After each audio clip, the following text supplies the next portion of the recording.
Okay, so when I look back in history and think about the greatest monopolies to have ever existed, so you are looking at people that absolutely dominated a particular industry segment, and it's quite fascinating, right? So when you watch documentaries like Men Who Built America, and you see some industry titans like Rockefeller, Ford, and some of all these guys that actually cornered a particular industry, you're wondering what it takes to do something like that. But in the tech space, we're kind of seeing it again. So last week we had a conversation about a fight between our own Iron Man, Elon Musk, and our very own alien, Mark Zuckerberg, right? So we're talking about a cage fight. Meanwhile, it seems like Zuckerberg was giving us a misdirection. So yeah, today's podcast, we're going to be talking about a lot of things, starting with how Mark Zuckerberg is about to become the king of social. Maybe. So yeah, my name is Emmanuel and welcome to Techpoint Africa Podcast. I'm here with Bolo and Yinka. Why are you guys cold? I was, but I'm warming up now. You're no more cold. Warming up. Interesting. Okay, so yeah, the news is that Mark Zuckerberg, CEO of Meta, formerly Facebook, has launched a platform called Threads,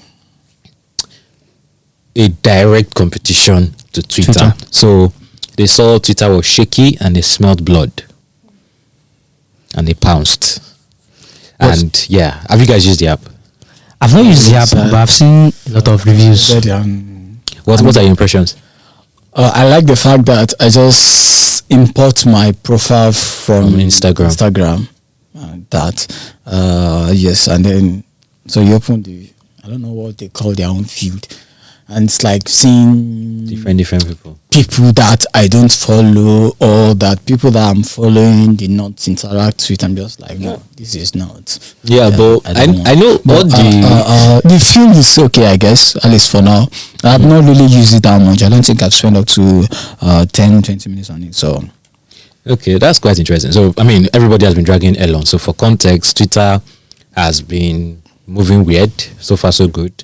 First of all, it all started with pay for Twitter Blue to get verified, and the verification does not really do any verification. You just pay. Once you pay, you are verified, right? Yeah. And then that's number one. Then all the shenanigans fired a lot of people. Sent limiting. Yeah, the rate limits.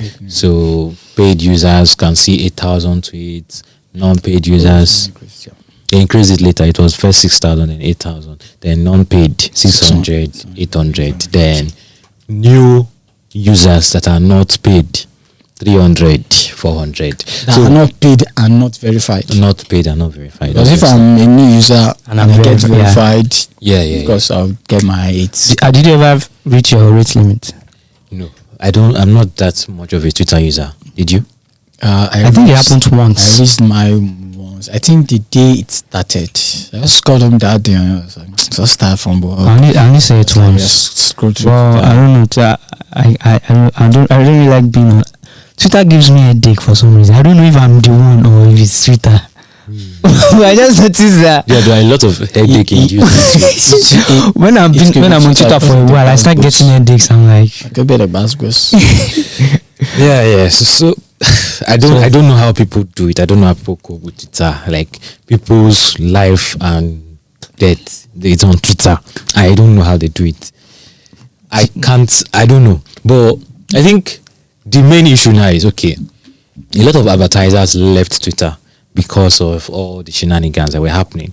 And I think it's that market that Zuckerberg wants to create more. This, for me, is a problem. I mean, Zuckerberg is basically about, if he pulls this off, he will be the undisputed king of socials in the world, because he has a Facebook, you have WhatsApp, and you have Instagram.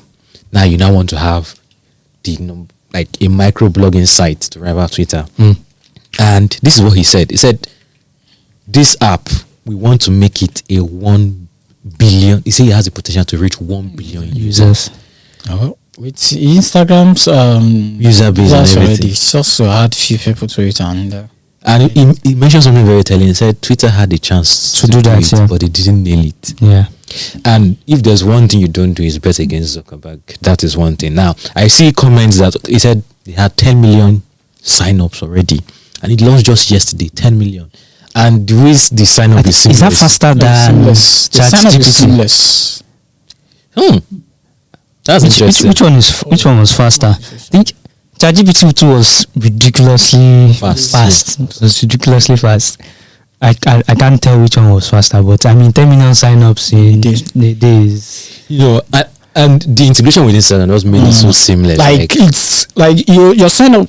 I don't think you do 10 seconds.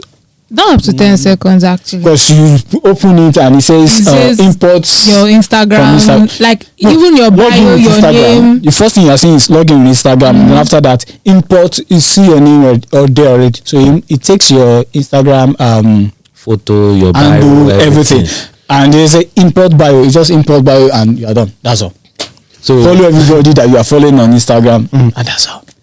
And it's so crazy to the extent that people who are not even on Twitter but are on Instagram would want to check out what is going on with Threads, because I'm seeing people that I don't see on Twitter. But I see them on Instagram. All those vendors, all those SMEs, small so it's businesses. Like they are merging Instagram and Twitter together. I don't want that. Let's us be in different places. So Instagram is basically pictures, videos. But now you are saying that a vendor can just, rather than share pictures or video, you can just like send the random thread and then you just. But there are people on Instagram that the reason why I don't go on Instagram often is I don't want to see you too much. But now if this thing, you see, you have seen them. You are seeing their you can decide not to follow them. You can decide not to follow them. So why did you do that? So it's quite interesting. But I don't want one person to have this much power. It's Facebook. As much as we underrate Facebook, it's still a crazy social network. WhatsApp, the most used social network. Yes, Congress might wake up and say, what's that? They are but what's antitrust. What's wrong with you? Is it that he's under so much pressure that's what's making him? Is it that what he's even doing? Is it that we think is bad, or maybe he has a plan? 44 billion. How much he spend? So he should be doing what should be in the best interest of the platform then. Because I mean, after I announced the rate limits thing, you saw a lot of people talking about truth socials. Although I know that one was just a fluke. But when you keep doing stuff like that. No, so it might have. I get where he's coming from, but I don't think it's with the right approach, right? I get that Twitter is losing money. It wasn't making money. It was making losses, right? They had a lot of costs. They had a lot of server costs. And they were now afraid of bots, afraid of Twitter farms and whatever. But my concern is this. You are afraid of server costs, yet you allow people to directly upload 2-hour videos.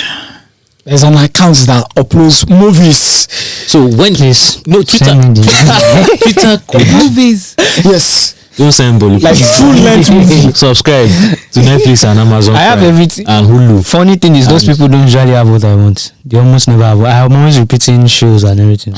Yeah, I have Amazon Prime. I have Netflix. Big Bang Theory. Like you need Showmax. No, shows like that you end up watching them more than once. You need Disney Plus. I don't know if Disney Plus is available in Nigeria. No, it's not available. It's only South Africa for now. God damn it. Okay, maybe I'll give South Africa Showmax. Yeah. So anyway, it's an interesting one, and we're talking about platform availability. They are already available in over 100 countries.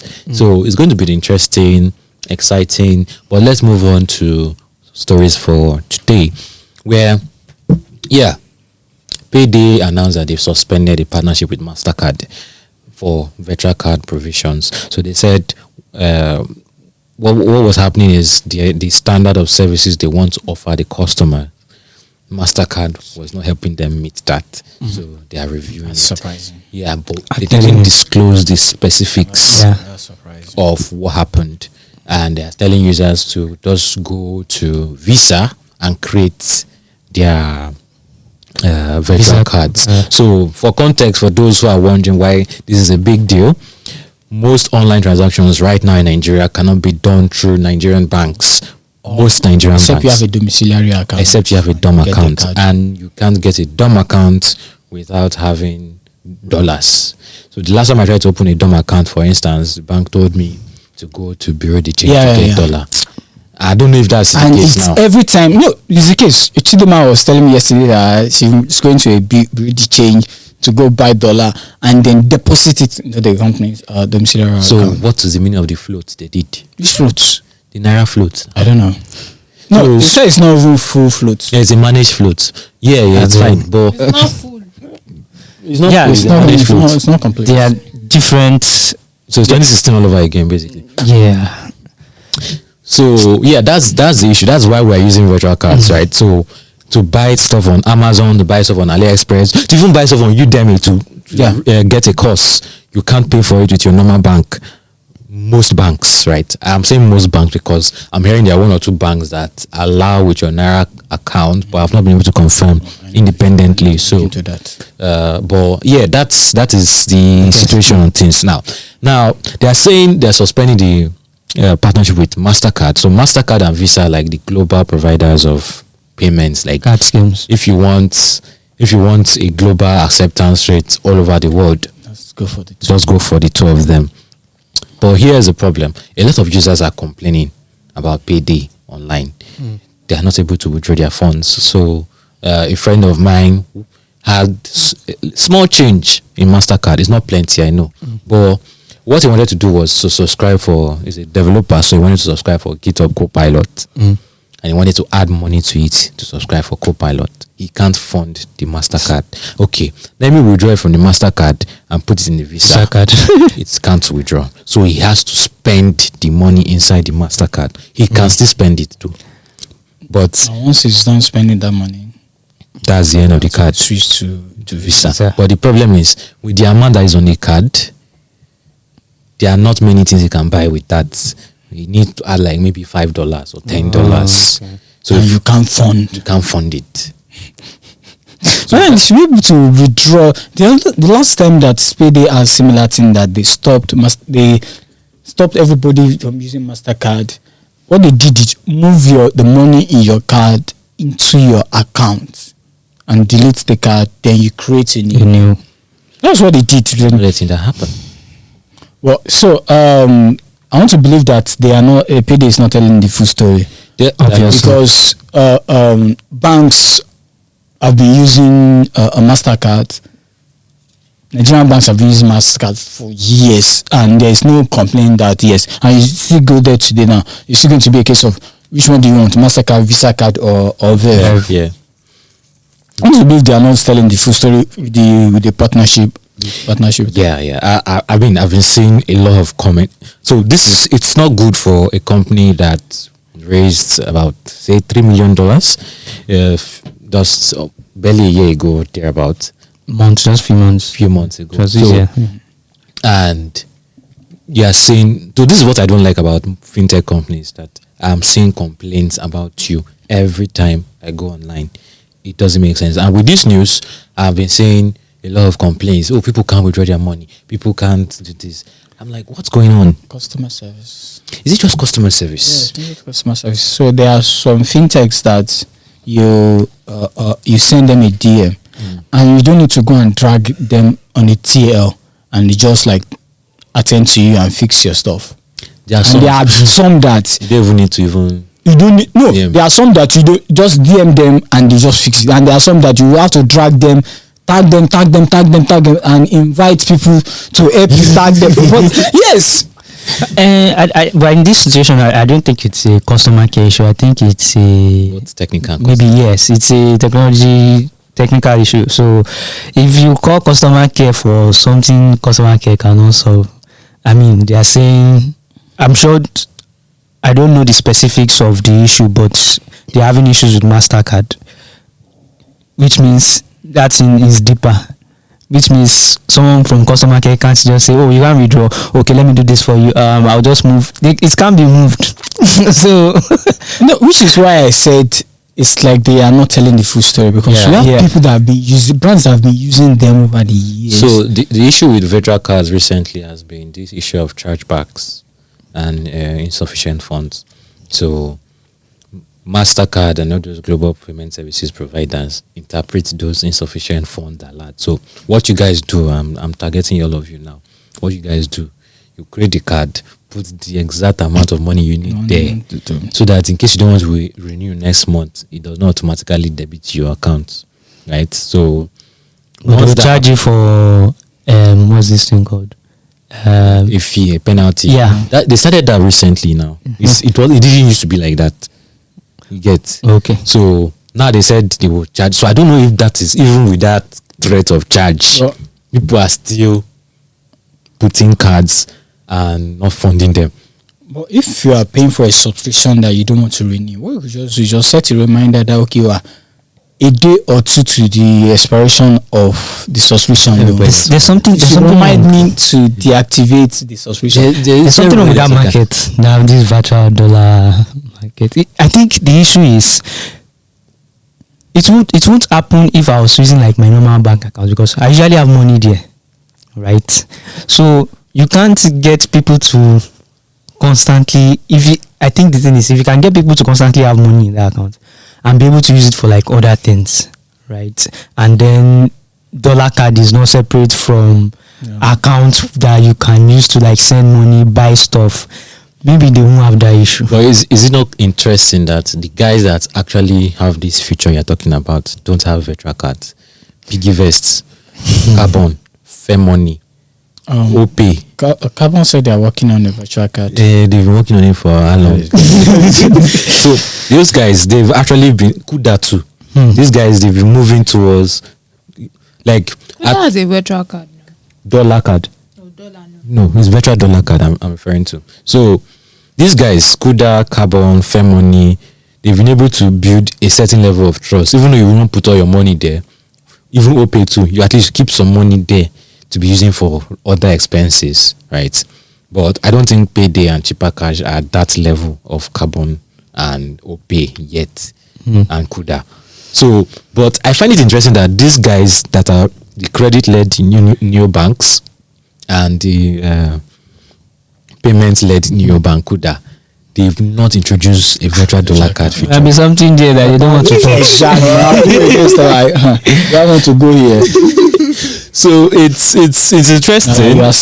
Should I do it? Or should I not it? So why you don't want to touch it. I mean, that's not the only issue with Payday so far. So we are hearing that the co-founder, she was not originally part of the founding team, but Payday's co-founder and chief operating officer Ogheneruemu has stepped down as COO of the company. So she was brought in at a time when they just raised their seed round or pre-seed round to kind of standardize operations, and she really changed a lot of things in Payday.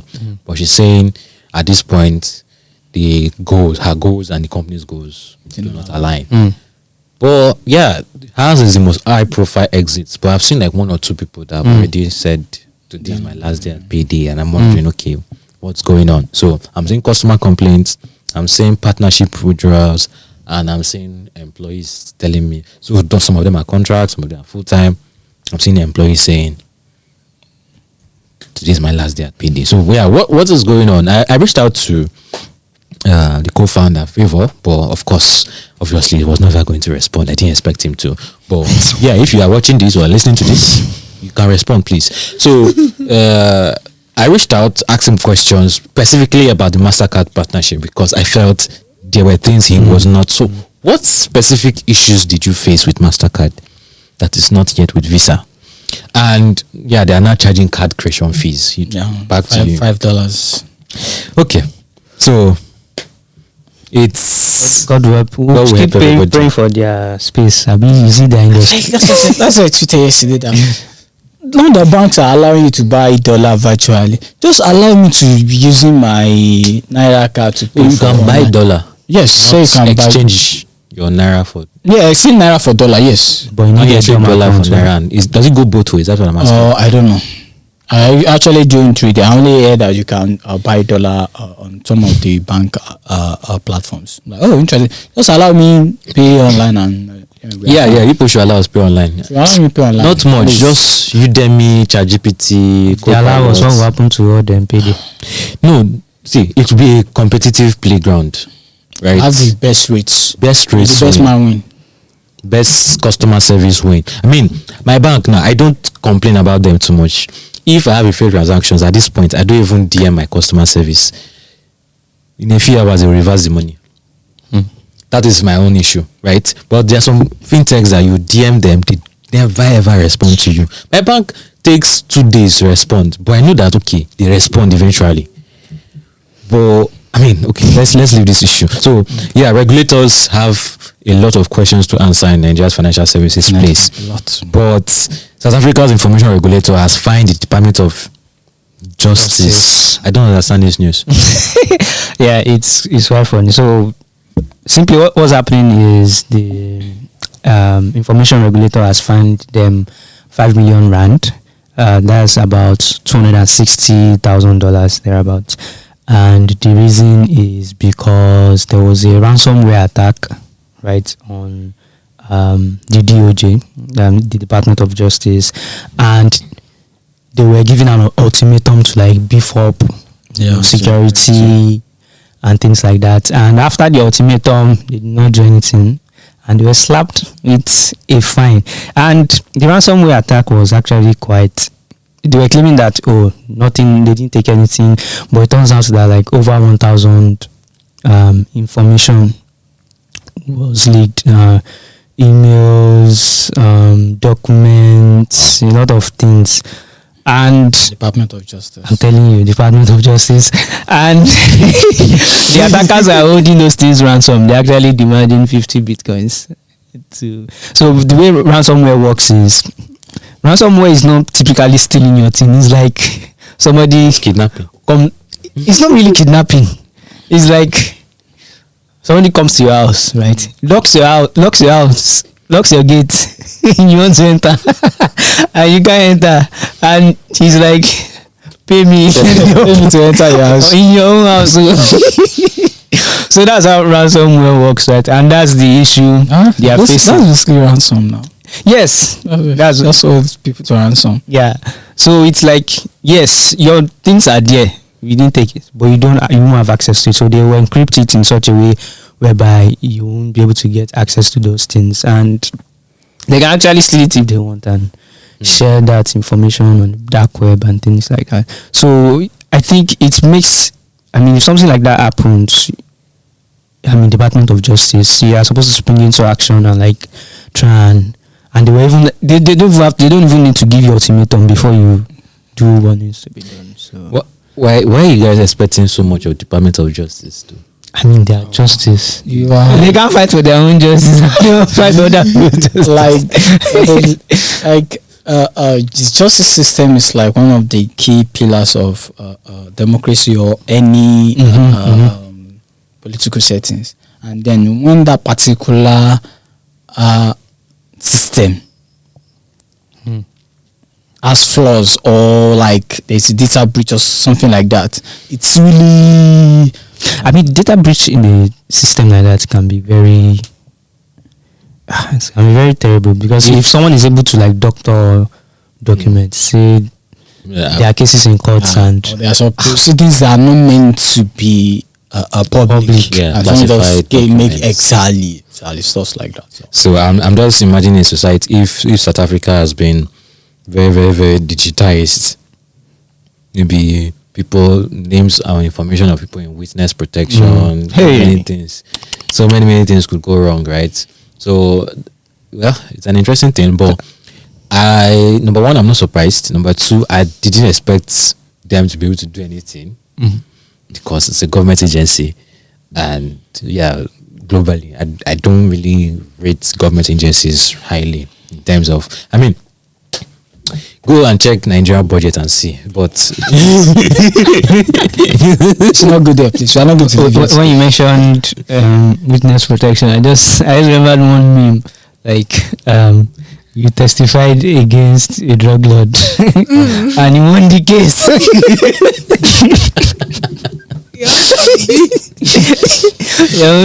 Not only is he not in prison, but if you being in witness protection shouldn't be dependent on whether the person won the case or not. He's just. I mean, if you're in witness protection, and they discover where you are, where they are protecting you, It is well. Let's come back to Lagos, I beg, because I don't understand what's going on there.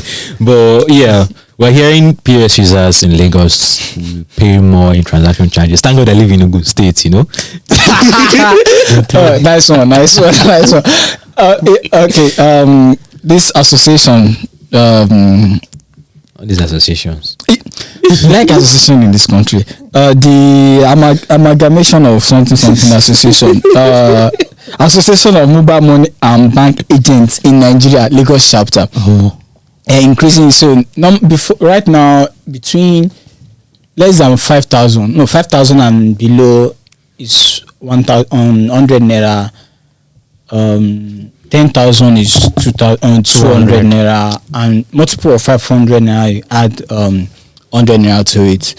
But now it's like it's changing entirely. So right now, 1,000 to 2,400 naira, 2,005 to 4,200 naira, stuff like that. That's for withdrawal. Deposits and transfers, almost the same thing. So 4,900 naira, 1,000 naira to 4,900 naira is 100 naira, and then from 5,000 to 10,900 naira, 200 naira. So yes, there is that. And then I think yesterday again, the Federal Competition Consumer Protection said Commission. they can't do that. Okay, now before I go into why the POS guys are probably doing that, why the Federal Commission might not be able to do that is, so the banking, for instance, there is the guideline that says this is how much you have to charge for bank transfers. But then the bank can do less, but you can't do above. So which is why you see new banks allowing you to do fee transfers. But if you are doing commercial banks, they charge you between, I think the least is 10, is it 5 naira or 10 naira for transfers, depending on the volume of the transfer you are doing. So that's that. So now that these guys, just that because they are not maybe government agency, could be the reason why the protection consumer protection commission is saying they can't do that. And the reason why I think the Lagos chapter of the Association of POS agents are doing this is one, Lagos has the highest share of POS agents, over 200, like 21% of POS in Nigeria are in Lagos. Mad. So that's like 1 in every 5 POS agents are in Lagos. So like they have the numbers. Like yes, we have the numbers. we can do it. Yes, that's that. So and then easy. That's number one. Then number two, it can be replicated across the country, because one, they are the first points of haul for most people. For some people, maybe not most. On your street, probably have 1 or 2.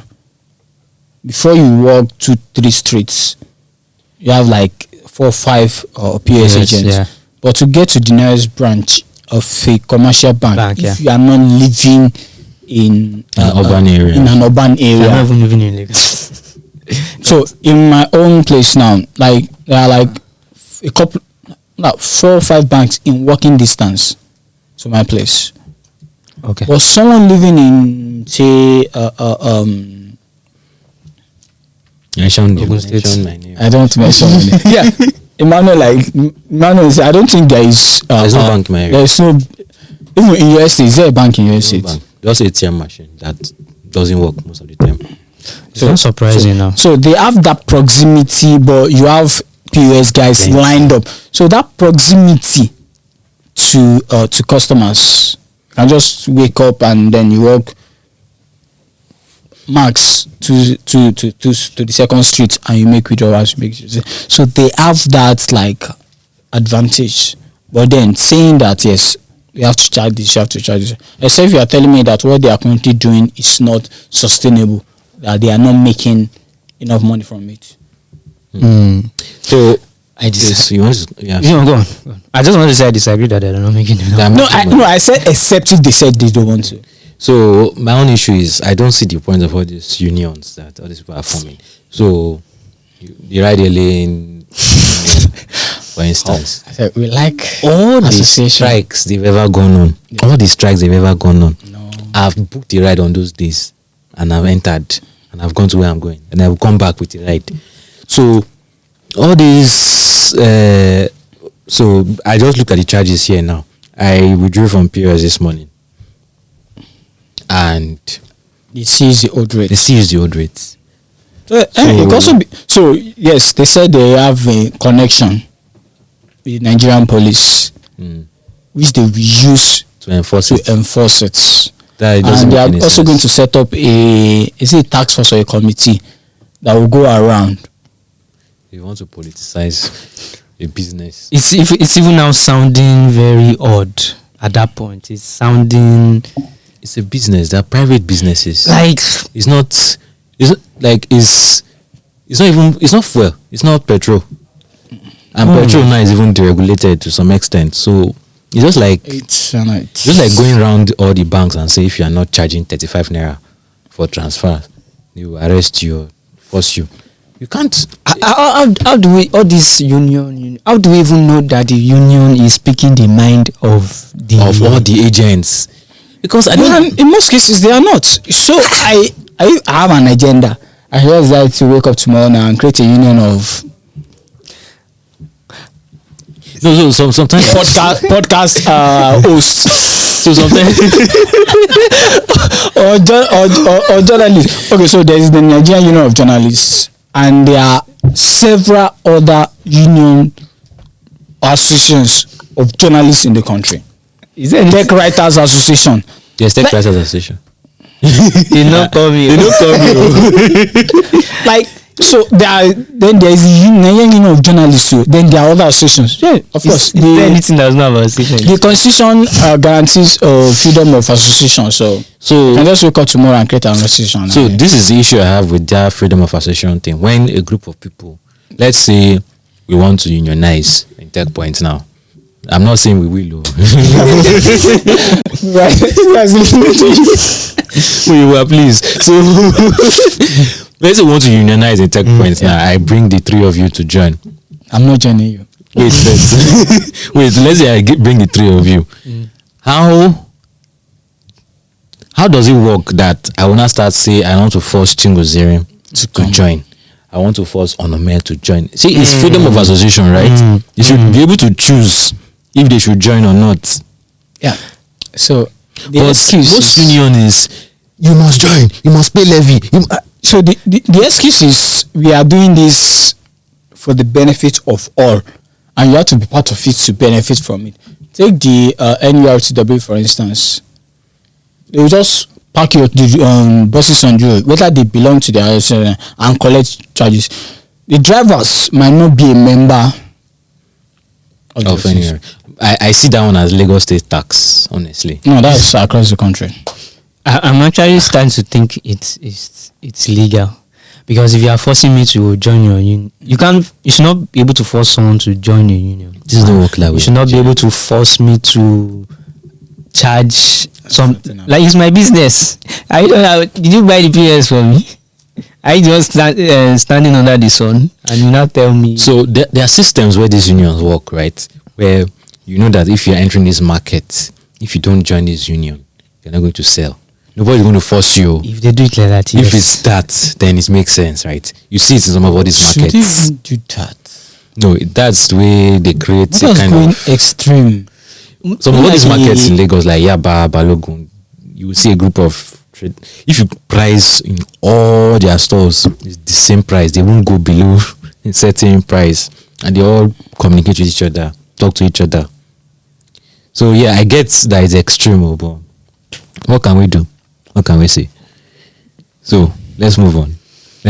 All right. Yeah. So talking about POS, one of I think they are the kings of POS agency banking, according to the Nigerian Financial Services Market Report. Okay. Yeah. So OPay said they're going to be capping their transfers, their free transfers.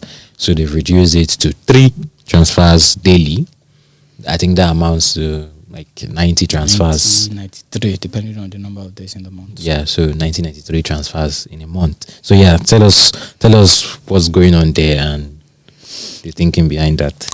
Yeah, so now, like you said, their transfers will now be capped at 3 per day. So by your 4th transfer outside OPay, you pay 10 naira. Okay, within OPay is still free. Yeah, OPay still within OPay is still completely free. Irrespective of the amount you are transferring. Yes. So if I'm transferring 10,000 naira, 10 naira, 20,000 naira, 10 naira, 50,000 naira, 10 naira. Yeah. Okay. So that's how it is on OPay now. But before they're actually charging, it's not clear when exactly they started free transfers outside OPay, because I remember that back in 2019 they were actually charging 10 naira normally. There's a time they even increased it to 45 naira.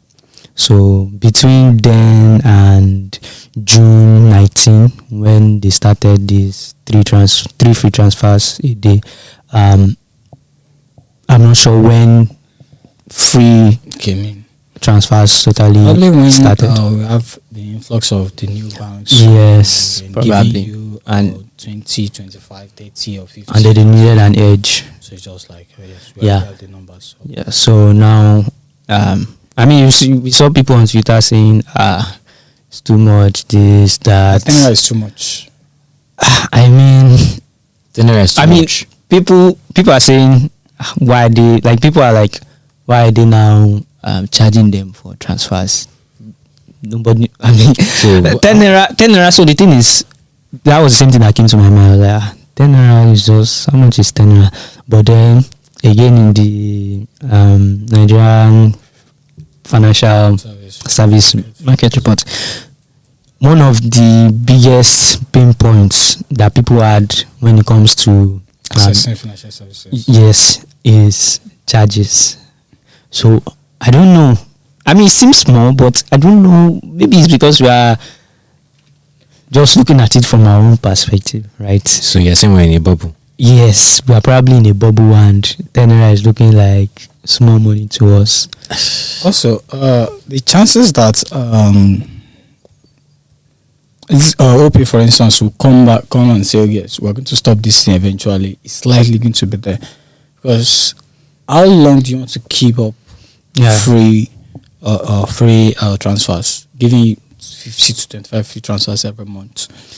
They can't keep it up. The only reason why they were even able to, why new banks could keep it up to an extent is, well, they have costs too, but their running costs can't be as much as banks, right? Because they don't have branches branches like that. So, but besides that, they still need to make profit regardless of whether they have banks or not. Gives me 25 per month, and I don't think I've ever exhausted it. I don't think I've done up to half. So where do these people make their money from? No, mostly from Carbon, for instance, loan. Yeah, loan is those guys. It's even good that I'm actually curious how their lending business is going. Could I also give overdraft? The last year they said they had that they are non-performing. I mean, non-performing. Yeah, they're non-performing loan was about 76 something or 70%. Yeah, we already know how Palmpay Zone is doing. Yeah. How are they doing? We thought will collect their money. You've not seen the memes. Okay. All right, guys. This has been an interesting one. I think a bunch of other things happened during the week. Of course, like we mentioned at the start, Twitter now has a competitor finally. Right. May the best platform win. I'm not biased to anyone at all. I don't really like Twitter in the first place. So, but yeah, multi-choice. They are increasing prices of DSTV and GoTV in Kenya. Yeah. Again, That's the second time in 6 months. Yeah, their business. I don't know. Multi-choice, they keep already in Nigeria, they are not making as much again. And no, this increase is in Kenya. I know it's in Kenya, but multi-choice needs to do something about content. Showmax, I thought they had access to HBO's. They actually have. They are one of the biggest investors in when content. it comes to local content on the continent. He doesn't watch I local don't think content. it's- No, it's not. That's not the issue. Until say DSTV, I mean Netflix decides to pump money, they are still the biggest. That's not the issue. I'm saying DSTV. Yes. When was last time? I can't remember last time I watched DSTV. But when I did recently, the same thing that I watched, I don't know, maybe like 4 years ago. It's there. The same thing I watched that 4 years ago was still the same thing I was watching. The last time I watched DSTV. So I mean, to be fair, I don't know what you guys are watching DSTV. that's why I don't have it. I didn't bother. I don't have DSTV. I don't have the s- intention of getting it. I'm not getting If it's it. not sports, rather, not just football. If it's not sports, just count me And out. it's very expensive. I don't do sports, so If they bundle sports into So- a standalone package, like all you are getting in that package is sports. yes, most people will go for that. People will And just that might affect their bottom line. it will cannibalize DSTV. Cannibalize it. But yeah, that's an interesting one. We're not going to dwell too much on that. Please don't forget to download Intel Points. This Intel Point has not entered my mouth yet, Inka. But it's fine. Don't forget to download Intel Point. So Intel Point is Techpoint Africa's data and research arm. So Tech Premier Media Limited. okay, Techpoint Africa's parent company's media research arm. Yeah, so Tech Premier Media Limited. Then, of course, don't forget to subscribe to our newsletter, FinTech Today, The Workaholic, and we have a new newsletter on the lineup now. It's called Equity Merchant. So, Equity Merchant is usually a series where we feature investors and founders who discuss all things regarding equity. So, we want to make the Equity Merchants newsletter that go-to resource for founders and investors. Yeah, everything around funding, equity, deal making, co-founder, employee stock options. Yeah, so all the bunch of things that are happening in the tech, every news that could potentially affect equity. Yeah, you'll be seeing it. Then, don't forget, Pitch Friday is coming up next week. Next week, right? Yes, next week. This is the first Friday. So Pitch Friday is coming up next week. And yeah, there are a bunch of exciting startups that you should come and check out, and it's quite interesting. Don't forget to follow us on all our social media platforms on YouTube. Don't forget to like, share, and subscribe. And if you're a listener, you know where to find us. Bulu? Yeah, you can always find us on Google Podcast, Apple Podcasts, Spotify, Heart Radio, and anywhere else you get your podcasts. All right, people. Thank you. See you. And love all your comments and everything. So, yeah, bye-bye. See you in the next one.